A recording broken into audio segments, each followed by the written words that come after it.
I study సెంటర్కి స్వాగతం. నేను మీ ఎన్ఎస్వి. ఈరోజు నేవల్ డాక్యార్డ్ చార్జ్మెన్ 2కి సంబంధించినటువంటి నోటిఫికేషన్ యొక్క డౌట్స్ క్లారిఫికేషన్ కోసం ఈ వీడియో చేయడం జరుగుతుంది. ఇందులో మేజర్గా ఎగ్జామ్ ప్యాటర్న్ ఏ విధంగా ఉంటుంది, బీఎస్సీ వాళ్ళకి ఏ విధంగా ఉంటుంది, డిప్లొమా వాళ్ళకి ఏ విధంగా ఉంటుంది, ఇలా రకరకాల డౌట్స్ అన్నిటిని కూడా ఈ ఫస్ట్ దాంట్లో క్లారిఫై చేద్దాం. సెకండ్ వన్ అబౌట్ ప్రీవియస్ పేపర్ని బేస్ చేసుకొని మనం ఇప్పుడు ఎలా ప్రిపేర్ అవ్వాలి దాని గురించి. సెకండ్, చార్జ్మెన్ కోసం స్పెషల్గా బుక్స్ ఏమైనా బయట అవైలబుల్గా ఉన్నాయా, ఉంటే ఏవి బాగుంటాయి. తర్వాత వచ్చేటప్పటికి how to prepare and practice. Fifth one వచ్చేటప్పటికి ఈ ఎగ్జామ్ ప్రిపరేషన్కి సంబంధించి ఏమైనా ట్రిక్స్ ఉన్నాయా. ముందుగా ఎగ్జామ్ పేపర్ ప్యాటర్న్ గురించి వస్తే ఇందులో రకరకాల గ్రూప్స్ కింద డివైడ్ చేశారు. Electrical group, weapon group, engineering group, construction and planning group, maintenance group, అలానే production planning and control group. ఇలా గ్రూప్స్ కింద అక్కడ నేచర్ ఆఫ్ వర్క్ను బేస్ చేసుకొని ఇలా డివైడ్ చేశారు. అయితే మొదటిగా ఎలక్ట్రికల్ గ్రూప్ ఏదైతే ఉందో ఈ ఎలక్ట్రికల్ గ్రూప్కి డిగ్రీ వాళ్ళు మరియు డిప్లొమా ఎలక్ట్రికల్ వాళ్ళు ఎలిజిబులే. అలానే వెపన్ గ్రూప్లో మొదటి బి నుంచి ఎఫ్ వరకు చూసుకుంటే దీనికి బీఎస్సీ వాళ్ళు మరియు డిప్లొమా ఎలక్ట్రానిక్స్ వాళ్ళు ఎలిజిబులే. అయితే మనం గుర్తుపెట్టుకోవాల్సినటువంటి ఇంపార్టెంట్ విషయం ఏంట్రా అంటే ఇక్కడ ప్రతి దానికి కూడా బీఎస్సీ వాళ్ళు ఎలిజిబుల్ అయినప్పటికీ కూడా పేపర్ మాత్రం బాటంలో డిప్లొమా అని ఏదైతే రాసి ఉంటుందో ఆ క్లాసిఫికేషన్ నుంచి, ఆ సబ్జెక్ట్ నుంచి మాత్రమే టెక్నికల్ అనేది 50 మార్క్స్ డిపెండ్ అయి ఉంటుంది. రిమైనింగ్ 50 మార్క్స్ మీకు ఎలానో తెలుసు, అర్థమెటిక్, రీజనింగ్, జీకే, ఇంగ్లీష్ నుంచి అని. ఏవైతే టెక్నికల్ పార్ట్ బి ఉంటుందో మీరు డిగ్రీ అయినప్పటికీ కూడా, ఫర్ ఎగ్జాంపుల్ ఎలక్ట్రికల్ ఫిట్టర్ వాళ్ళకి ఎలక్ట్రికల్ నుంచే వస్తాయి. ఎలక్ట్రికల్ ఫిట్టర్ వాళ్ళు డిప్లొమా ఎలక్ట్రికల్లో మీరు ఏదైతే సిలబస్ ఫాలో అయ్యారో ఆ సిలబస్ నుంచి మాత్రమే క్వశ్చన్స్ ఉంటాయి. ఆ పర్టికులర్గా electrical is nothing but combination of electrical, electronics and instrumentation also. అందుకనేసి ఎలక్ట్రికల్ ప్రిపేర్ అయ్యేవాళ్ళు కంప్లీట్ ఎలక్ట్రికల్ ఇంజనీరింగ్తో పాటుగా ఎలక్ట్రానిక్ బేసిక్స్, ఇన్స్ట్రుమెంటేషన్ బేసిక్స్ని కూడా ప్రిపేర్ అవ్వాలి. ఇక సెకండ్ వన్ వచ్చేటప్పటికి వెపన్ గ్రూప్. ఈ వెపన్ గ్రూప్లో బి నుంచి ఎఫ్ వరకు తీసుకుంటే ఎలక్ట్రానిక్స్ అని, గైరో ఫిట్టర్ అని, రేడియో ఫిట్టర్ అని, రాడార్ ఫిట్టర్ అని, సోనార్ ఫిట్టర్ అని వీళ్ళందరికీ కూడా బీఎస్సీ వాళ్ళు ఎలిజిబుల్ మరియు diploma electronics and instrumentation, electronics and communication వీళ్ళందరూ ఎలిజిబుల్.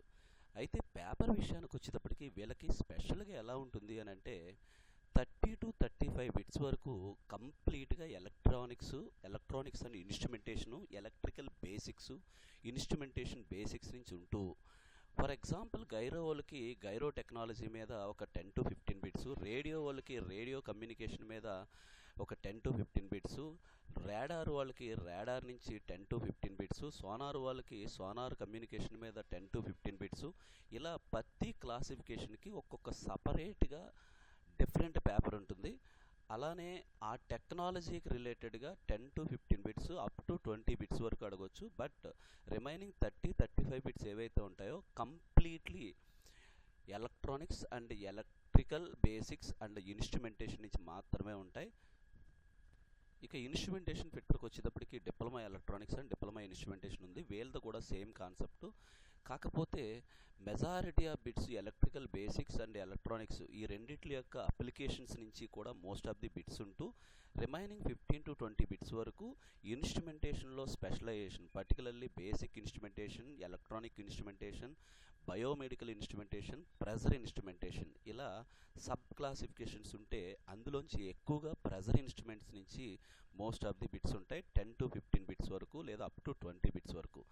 నెక్స్ట్ వచ్చేటప్పటికి కంప్యూటర్ ఫిట్టర్. ఇది డిప్లొమా కంప్యూటర్ వాళ్ళు ఎలిజిబులే, అలానే బీఎస్సీ వాళ్ళు ఎలిజిబులే. బట్ పేపర్ మాత్రం ప్యూర్లీ డిప్లొమా కంప్యూటర్ ఏదైతే ఉంటుందో కంప్యూటర్ ఆర్ నాలెడ్జ్కి సంబంధించినటువంటి, కంప్యూటర్ లాంగ్వేజ్కి సంబంధించినటువంటిది, కంప్యూటర్ బేసిక్స్ సంబంధించినటువంటి డిప్లొమా సిలబస్ని ఫాలో అయ్యి పేపర్ అనేది ఉంటుంది. తర్వాత వెపన్ ఫిట్టర్ ఏదైతే ఉందో ఇది కంప్లీట్లీ పార్ట్ బి అంతా కూడా మెకానికల్ బేస్ చేసుకొని ఉంటుంది. మోస్ట్ ఆఫ్ ది బిట్స్ అన్నీ కూడా mechanical engineering, overview of mechanical engineering bits నుంచి మాత్రమే ఉంటాయి. థర్డ్ గ్రూప్ వచ్చేటప్పటికి ఇంజనీరింగ్ గ్రూప్. ఇంజనీరింగ్ గ్రూప్లో boiler maker, engine fitter, founder, GT fitter, ice fitter, pipe fitter, machinist వీళ్ళందరికీ కూడా మిషనరీ వీళ్ళందరికీ కూడా ఎక్సెప్ట్ మిషనరీ. సో వీళ్ళందరికీ కూడా డిప్లొమా మెకానికల్ నుంచి మాత్రమే బిట్స్ ఉంటాయి.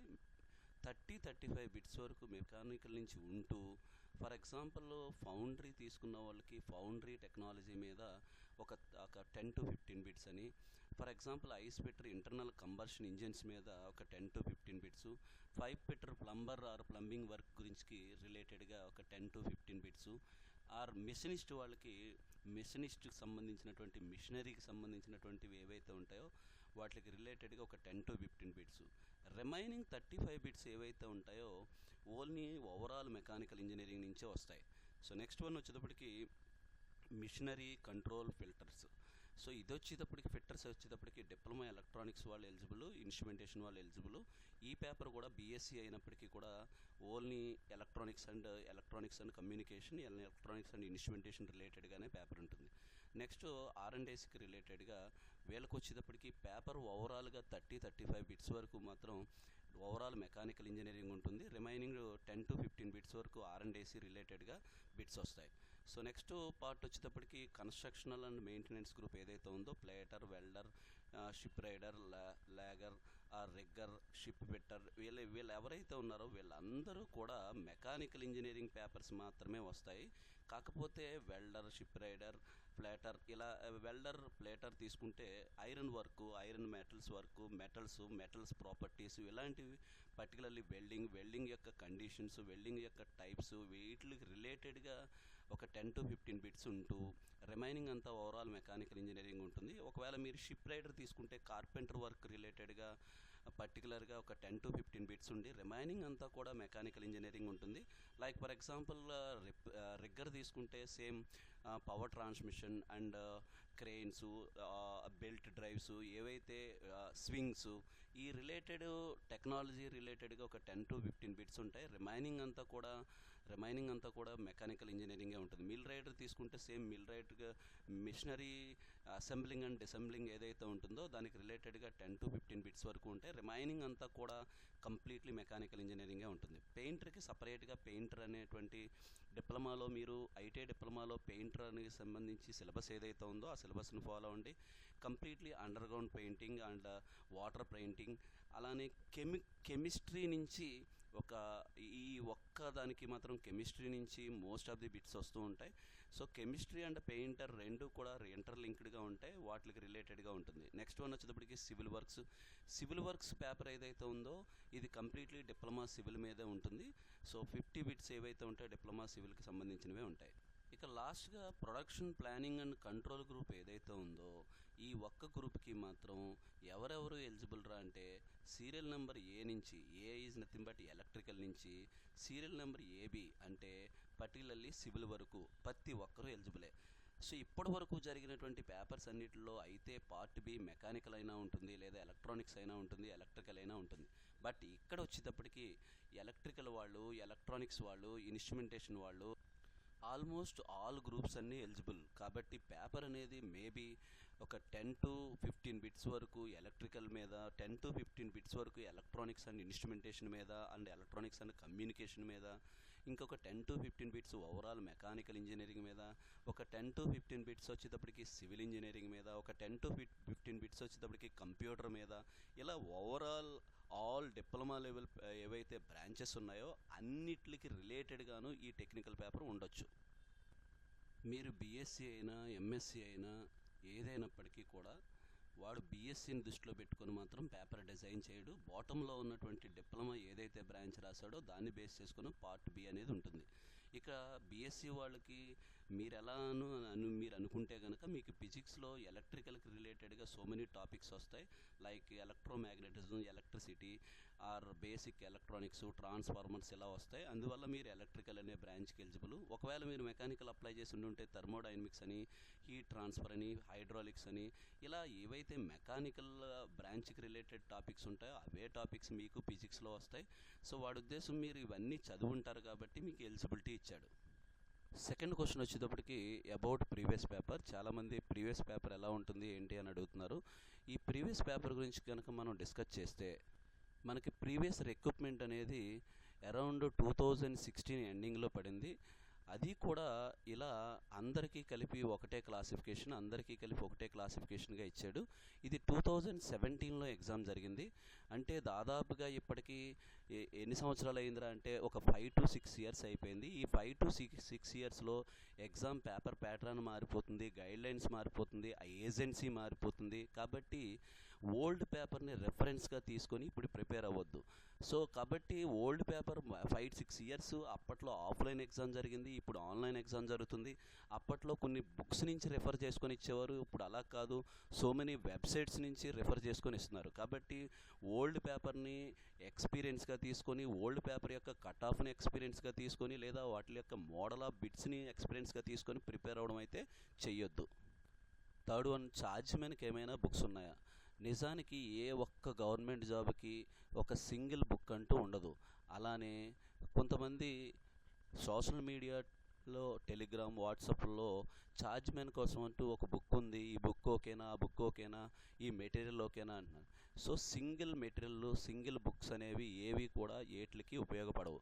ఒకవేళ నిజంగానే పబ్లిక్ డొమైన్లో లేదా పబ్లిక్గా మనకి ఎక్కడన్నా చార్జ్మెన్కి ఒక బుక్ అవైలబుల్గా అయ్యి ఉంటే 2016లో పడినటువంటి చార్జ్మెన్ మళ్ళీ ఇప్పుడు పడితే ఈలోపు బుక్స్ ఎవరు కొనరు. కాబట్టి అలాంటి స్పెషల్గా బుక్స్ అంటూ ఉండవు.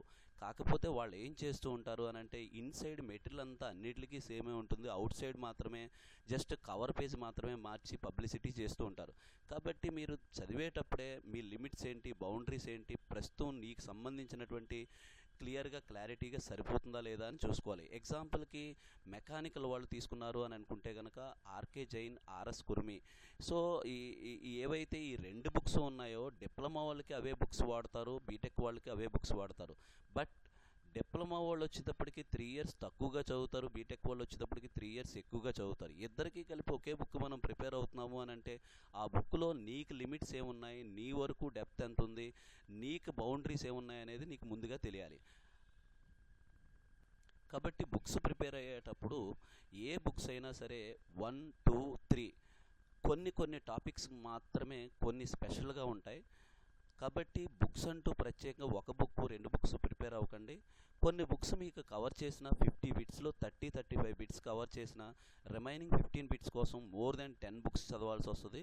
అలానే అందుకనేసే ప్రస్తుతం ట్రెండ్ ఏంట్రా అంటే, ఆన్లైన్ ఎగ్జామ్స్ ఏవైతే జరిగాయో లాస్ట్ 2 ఇయర్స్లో 3 ఇయర్స్లో ఆన్లైన్ ఎగ్జామ్స్ ఏం జరిగాయో, లైక్ పవర్ గిడ్ అనో, ఎన్టీపీసీ అనో, కోల్ ఇండియా అనో, ఇలా ఆన్లైన్ ఎగ్జామ్స్ ఏవైతే జరిగాయో ఆ ఎగ్జామ్స్ యొక్క పేపర్స్ని డౌన్లోడ్ చేసుకొని దానికి రెఫరెన్స్గా తీసుకొని ప్రజెంట్ ట్రెండ్ ప్రకారంగా ఎక్కువగా ఏ టైప్ ఆఫ్ బిట్స్ని మనకి టెక్నికల్గా ఇస్తున్నాడు, ఏ టైప్ ఆఫ్ బిట్స్ని నాన్ టెక్నికల్గా రిపీట్ చేస్తున్నారు అనేది మనం ప్రీవియస్ ఈ మధ్య కాలంలో లాస్ట్ 2 ఇయర్స్లో జరిగినటువంటి పేపర్స్ని డౌన్లోడ్ చేసుకొని ఆ పేపర్స్ని రెఫరెన్స్గా తీసుకొని దానికి తగినట్టుగా బుక్స్ అయినా లేదంటే మెటీరియల్ అయినా ఆన్లైన్ బిట్స్ అయినా ప్రిపేర్ అవ్వాలి.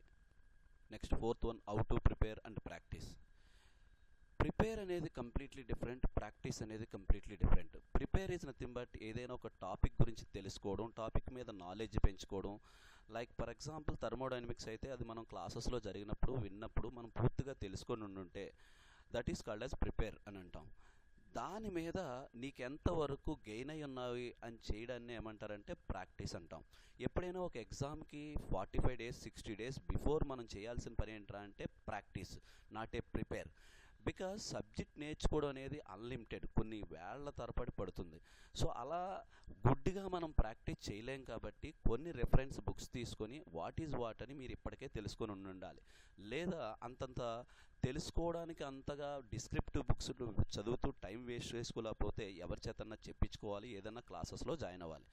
ఆ తర్వాత ప్రాక్టీస్ బిట్స్, పర్టికులర్లీ మీరు 60 డేస్ బిఫోర్ నుంచి మీరు ఏం చేయాలి అని అంటే ఆబ్జెక్టివ్ ఓరియంటెడ్ బిట్స్ ఏవైతే ఉంటాయో వాటిని మాత్రమే మళ్ళీ ప్రాక్టీస్ చేస్తూ ఉండాలి. అది మోస్ట్లీ వెబ్సైట్లోనూ ఆన్లైన్లో ఈ మధ్యకాలంలో జరిగినటువంటి ఎగ్జామ్స్, పర్టికులర్లీ ఇండియా మొత్తం మీద 3-4 ఏజెన్సీస్ మాత్రమే ఉన్నాయి, 3-4 సాఫ్ట్వేర్ కంపెనీస్ మాత్రమే ఉన్నాయి. వాళ్ళ దగ్గర ఉన్నటువంటి మెటీరియల్లో ఉన్నటువంటి టెక్నికల్ బిట్స్ అయినా నాన్ టెక్నికల్ బిట్స్ అయినా మళ్ళీ అవే రిపీట్ అవుతూ ఉన్నాయి. వాటిని బేస్ చేసుకొని కొత్తగా ప్రిపేర్ అవ్వడానికి, ప్రాక్టీస్ చేసుకోవడానికి ప్లాన్ చేసుకోండి. ఇక ప్రాక్టీస్ అనేది ఎవ్రీడే మినిమం 250 నుంచి 500 వరకు బిట్స్ పెట్టుకోవాలి. ఆ ప్రిపేర్ అయ్యేటప్పుడు కూడా మీరు అరౌండ్ ఆన్లైన్ బిట్స్కి ఎక్కువ ప్రయారిటీ ఇవ్వండి, బేస్డ్ ఆన్ ప్రీవియస్ పేపర్లో ఇచ్చినటువంటి బిట్స్ని బేస్ చేసుకొని. ఎగ్జామ్ ప్రిపరేషన్లో ఏవైనా ట్రిక్స్ ఉంటాయా? 100% ట్రిక్స్ చాలా ఉంటాయి. అందులోంచి కొన్ని ట్రిక్స్ గురించి మనం ఫాలో అవుదాం. First of all, exam prepare అయ్యేటప్పుడు మీకు 1 అవర్ మాత్రమే ఈరోజు పాసిబుల్ అయితే కనుక ఆ 1 అవర్లోనూ కూడా మీకు ఏదైతే as per syllabus like arithmetic, reasoning, GK, English, technical ఏదైతే ఉందో ఆల్ సబ్జెక్ట్స్ నుంచి ప్రాక్టీస్ చేయడం స్టార్ట్ చేయండి. అంతే తప్ప ఈ రోజంతా అర్థమెటిక్, రేపంతా రీజనింగ్, ఎల్లుండంతా ఇంగ్లీష్ అలా మాత్రం చేయకండి. అలా చేయడం వల్ల మీ బ్రెయిన్ అనేది ఇంతవరకు అకాడమిక్ ఇయర్కి ఎలా అయితే అలవాటు పడిపోయిందో మళ్ళీ అలానే యాజ్ యూజువల్గా అదే విధంగా అలవాటు పడిపోయి ఉంటుంది. మీరు ఒకవేళ ఈ రోజంతా ప్రాక్టీస్ చేయాలి అని అనుకుంటే ఈ రోజంతా అన్ని సబ్జెక్టుల మీద గెయిన్ చేయండి. అన్ని సబ్జెక్టులని తీసుకొని ఎట్ ఎ టైం ప్రాక్టీస్ చేయడానికి ట్రై చేస్తే ఎగ్జామ్ హాల్లో మనం ఫైనల్ ఎగ్జామ్ హాల్ రోజు ఏదైతే కంప్లీట్గా ఆల్ సబ్జెక్ట్స్ని చూస్తామో అది 60 రోజుల నుంచి ముందు నుంచే అన్ని సబ్జెక్టులని ఎట్ ఎ టైం చూడడం మన బ్రెయిన్ అలవాటు అయితే కనుక ఈజీ టు అండర్స్టాండ్, ఆ రోజు ఈజీగా క్రాక్ చేయడానికి ఛాన్సెస్ ఉంటుంది. సెకండ్ ట్రిక్ వచ్చేటప్పటికి మోస్ట్లీ మనం ప్రతిరోజు ఒక మోడల్ పేపర్ని ప్రాక్టీస్ చేయడానికి ట్రై చేయాలి, లేదా ఎవ్రీ 2-3 డేస్కి ఒక మోడల్ పేపర్ అనేది మీరు క్రియేట్ చేసుకొని ప్రాక్టీస్ చేయాలి. ఇలా ప్రాక్టీస్ చేస్తూ ఉన్నప్పుడు మోస్ట్లీ మనం ఒక టైం పెట్టుకోవాలి. ఆ టైంలో ఫస్ట్ 20 మినిట్స్లో థియరీ ఓరియంటెడ్ బిట్స్ మాత్రమే ఫస్ట్ ప్రయారిటీ ఇవ్వాలి. అంటే 20 మినిట్స్లో 30, 40, 50 బిట్స్ని మనం అటెంప్ట్ చేసేలా ఉండాలి. అలా అటెంప్ట్ చేయాలి అని అంటే particularly pure theory oriented technical bits మరియు జీకే, కరెంట్ అఫైర్స్ మరియు ఇంగ్లీష్ ఇలాంటి పోర్షన్స్ ఏవైతే ఉన్నాయో ఫస్ట్ 20 మినిట్స్లో చేయాలి. అలా 20 మినిట్స్లో ఫస్ట్ థియరీ బిట్స్ని చేయడం వల్ల తక్కువ టైంలో ఎక్కువ బిట్స్ పెట్టామనేటువంటి ఒక పాజిటివ్ మైండ్ సెట్ క్రియేట్ అవుతుంది. దాని తర్వాత నుంచి మీరు ఏం రాస్తున్నా ఈజీ అవుతుంది. అంటే ఫస్ట్ 20 మినిట్స్లో 30 మినిట్స్లో అర్థమెటిక్, రీజనింగ్ జోలికి వెళ్ళకూడదు. అలా వెళ్తే నెగిటివ్ అట్మాస్ఫియర్ క్రియేట్ అవుద్ది. 10 మినిట్స్లోను 20 మినిట్స్లోను 10 బిట్సే లేదా ఒక చాలా టైం కన్నా తక్కువ బిట్స్ పెట్టినట్టు ఉంటుంది. ఆటోమేటికల్లీ మైండ్ అనేది నెగిటివ్ మైండ్ సెట్లోకి వెళ్ళిపోతుంది. ఈ ఎగ్జామ్ ప్రిపరేషన్లో మరొకటి, ఎగ్జామ్స్ రాస్తూ ఉన్నప్పుడు మనం గుర్తుపెట్టుకోవాల్సింది, ఎప్పుడైనా మీకు ఆల్ ఆఫ్ ది అబోవ్లు కానీ బోత్ ఏ అండ్ బీలు కనపడుతున్నప్పుడు దానిపైన అప్లికేషన్ అని కానీ అడ్వాంటేజ్ అని కానీ డిసడ్వాంటేజ్ అని కానీ ఉన్నది అని అంటే ఆ క్వశ్చన్ 100% బోత్ కానీ ఆల్ ఆఫ్ ది అబోవ్ కానీ అయి ఉంటుంది. సో కాబట్టి ఆల్ ఆఫ్ ది అబోవ్లు అన్నీ కరెక్టా అంటే అప్లికేషన్స్, అడ్వాంటేజ్, డిసడ్వాంటేజ్ ఇవేవైతే ఉంటాయో వీటికి రిలేటెడ్గా ఆప్షన్స్ ఎప్పుడూ కూడా మల్టిపుల్గానే ఉంటాయి. ఇక నెక్స్ట్ వన్ వచ్చేటప్పటికి ఏదైనా ఆప్షన్స్లో ఒక ఆప్షన్ మాత్రమే ఒక పెద్దగా లైక్ పాజిటివ్గా కానీ నెగిటివ్గా కానీ ఒక సింగిల్ లైన్ అంతా ఉంది లేదా 2 లైన్స్ ఉంది అని అంటే ఖచ్చితంగా అదే ఆన్సర్ అవుతుంది. సెకండ్ వన్ వచ్చేటప్పటికి అర్థమెటిక్, రీజనింగ్లో చేసిన వెంటనే మీకు స్ట్రైక్ అయిపోయి ఏదో ఒక ఆప్షన్లో తెగింది అని అంటే అది మోస్ట్లీ రెండోసారి క్రాస్ చెక్ చేసుకోండి. మనం ట్రై చేసిన వెంటనే ఆన్సర్ వచ్చేసినట్టు అనిపిస్తే అది ఖచ్చితంగా ఏదో ఒక మిస్టేక్ ఉంటుంది. సో ఇవి మినిమం ట్రిక్స్. చార్జ్మెన్ ఆస్పిరెంట్స్ కోసం, ఎలక్ట్రికల్ అండ్ మెకానికల్ కోసం ప్రత్యేకంగా 2 బ్యాచెస్ రన్ అవుతూ ఉన్నాయి. సో సక్సెస్ఫుల్గా ఇంట్రెస్టెడ్ పీపుల్ ఎవరైతే ఉన్నారో వాళ్ళు ఇన్స్టిట్యూట్ నెంబర్కి కాంటాక్ట్ అవ్వచ్చు. ప్రజెంట్ జరుగుతున్నటువంటి డాక్యార్డ్ చార్జ్మెన్ బ్యాచ్ సక్సెస్ఫుల్గా రన్ అవ్వడానికి 2022లో సెలెక్ట్ అయినటువంటి ఎస్కే పిల్లలందరూ కూడా మీ సహకారాన్ని అందించుతున్నందుకు నాకు చాలా థ్యాంక్స్. పర్టికులర్లీ ఇన్స్టిట్యూట్లో ప్రజెంట్ బ్యాచ్లో రన్ అవుతున్నటువంటి 50% ఆఫ్ స్ట్రెంగ్త్ ఓన్లీ మీ ఫ్రెండ్స్, మీ బంధువులు నుంచి పంపించినందుకు నేను ప్రత్యేకంగా ఇన్స్టిట్యూట్ తరపు నుంచి ప్రత్యేకమైనటువంటి స్పెషల్ థ్యాంక్స్ తెలియజేస్తున్నాను. ఇన్స్టిట్యూట్లో ఎవరిని కూడా ప్రత్యేకంగా జాయిన్ అవ్వమని మేము ఎవరిని ఫోర్స్ చేయము. సో 365 డేస్ ఏపీ తెలంగాణలో ఐటీఏ అండ్ డిప్లొమా హోల్డర్స్కి ఖచ్చితంగా 100% జాబ్ రావాలన్న ఎయిమ్తో పెట్టినటువంటి ఇన్స్టిట్యూట్. 365 రోజులు కూడా టెక్నికల్ అండ్ నాన్ టెక్నికల్తో రన్ అయ్యేటువంటి ఏకైక ఇన్స్టిట్యూట్. సో మీరు సబ్జెక్ట్ నేర్చుకోవాలి అని అనుకుంటే more than 6 months to 1 year పాటు ఇన్స్టిట్యూట్లో ఉండడానికి మీరు మెంటల్గా ఫిక్స్ అయ్యారండి. సో సబ్జెక్ట్ నేర్చుకోవడం అనేది కంప్లీట్లీ డిఫరెంట్, జాబ్ రావడం అనేది కంప్లీట్లీ డిఫరెంట్. జాబ్ రావడం అనేది డెడ్ ఈజీ కాన్సెప్ట్, దానికి చిన్న చిన్న ట్రిక్స్ ఫాలో అయితే సరిపోతుంది.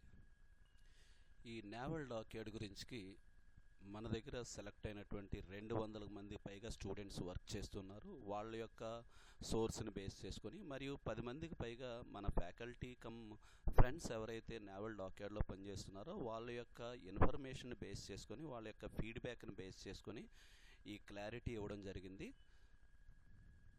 Thank you for watching everyone. For more details contact I study centre are Google it.